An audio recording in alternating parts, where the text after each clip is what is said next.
Good evening. Tonight I'm going to try for you guys Longrow. Longrow is a Springbank distillery. It's located in Campbeltown.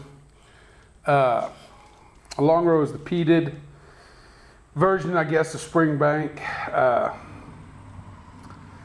It's 46% alcohol by volume. It doesn't say anything about chill filtering or colored, and I'm not sure. It doesn't really say anything on here. Well, let's read it and we'll find out. First distilled in 1973, Longrow is a double distilled, heavily peated single malt produced at Springbank Distillery in Campbeltown. The malt is peat dried for up to 48 hours to give the whiskey a unique Campbeltown style smoky character. Less than 100 casks of Longrow are filled each year, making this whiskey something of a hidden gem worth seeking out. As this whiskey is not chill filtered, a natural haze may form when it is cold, but this will disappear when the temperature returns to normal. It doesn't say anything about coloring, so your guess is as good as mine on that.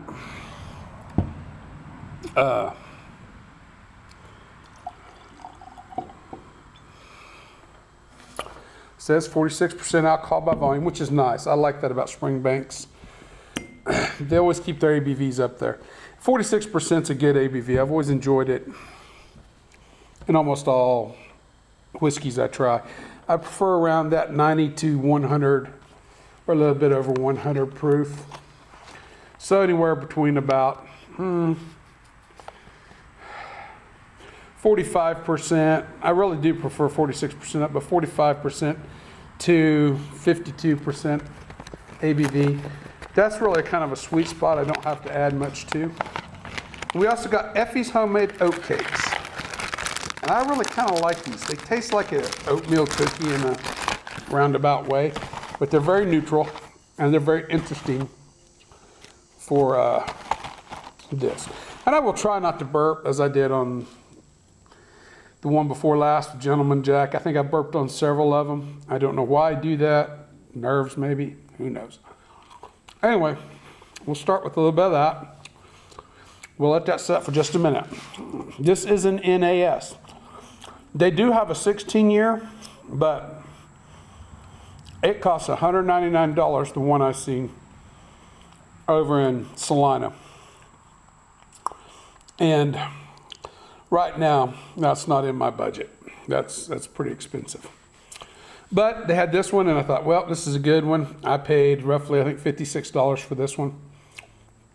So it was worth it to me to give it a good try, as I do like peaty whiskeys. Scotch 4 Dummies gave it a try. They gave it kind of an average marks. In my tries of it, I like it a little better than I think the feeling I got from what they portrayed, how they liked it. So, without further ado, let's get going here. It is a light gold color, light to medium gold.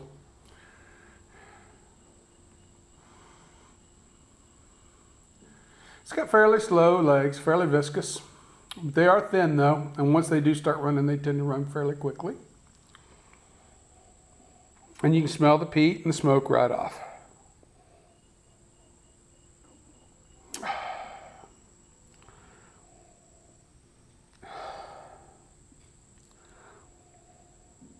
It smells like a cleaner, almost a briny fire, like you build on a seashore. Got a little brininess to the odor to it. It's kind of a weird combination of words to put together, but it kind of describes it. It's not as strong as peat as what you would get with the normal Islas. As this is a Campbeltown and not an Isla. There's a little orange vanilla, little orange blossom, and a little vanilla going on in there. Real subtle. And there's a vegetal note. That vegetal note stays in the background pretty steady.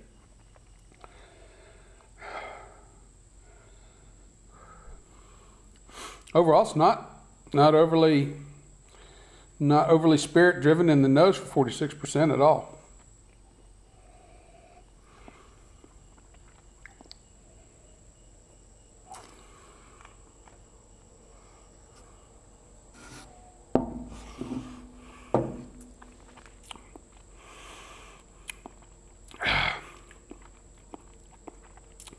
In the palate, there's a spirit bite, but it's not bad. It's prickly on the tongue.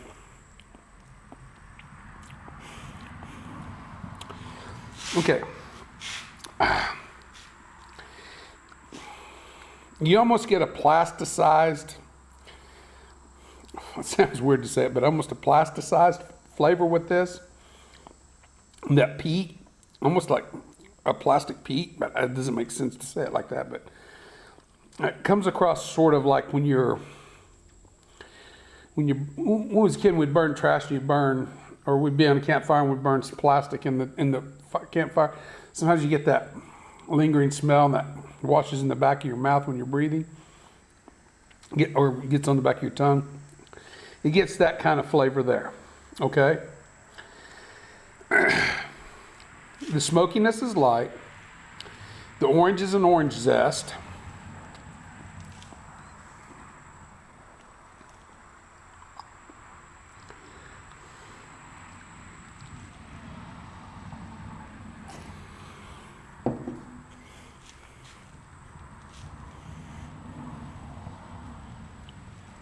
Salty, briny, but not overly, okay, not overly a seashore note to it like you get with the Lefroy or Nardbeg. You don't get the seashore note. But steady in the background, especially on the finish. And that's got a good medium finish that lingers. There is salty sardines, salty, smoky, tinned sardines. And that, to me, is in the finish. It's been in the finish every time I've tried it. Now, I prefer, my father, he ate the sardines. And as a kid, I'd have to eat a few sardines when he'd break them out, 'cause that's what he'd have. I preferred the smoked oysters. He didn't like the smoked oysters as well. But I've had them enough to know the flavor and that sort of sardine oil flavor that it brings with it. And I get that steady with this.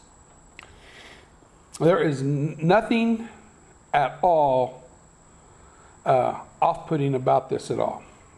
It's an NAS. It's got a few young notes in there, especially with the prickliness, but it's well balanced.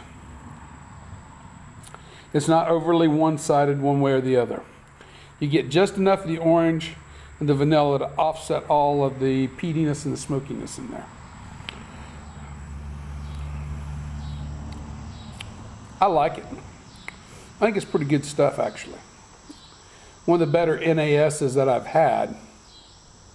I would have to say that. I'm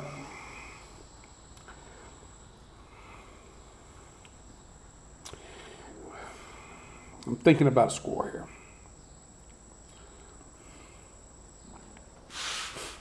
I would give it an 85 out of 100. For non-Islay peated smoky whiskey, it is not bad at all. In fact, it's really pretty good. 85 is a good, respectable number. I don't mind this at all. If I was somewhere and they had it, this would be one I would not hesitate to order and get. I wouldn't hesitate to buy it again. You know, keep it in the price range of maybe bring it down to about $50, but you know, the price of things now being what they are, $56 is a pretty good deal. So it wouldn't faze me at all to buy it again. I like it. Yep, let's add some water to that and see what that does for it. Had about 7-8 drops there.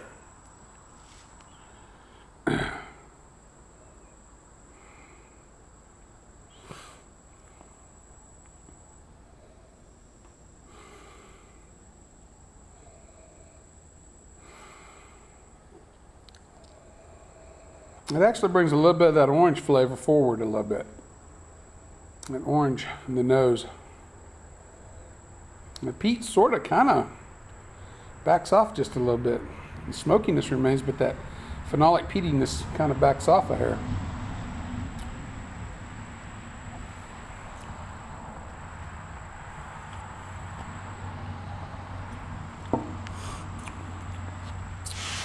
You lose the salty briny sardine aftertaste. More vanilla, more orange. The phenolic peatiness stays there. The smokiness dials back a little bit.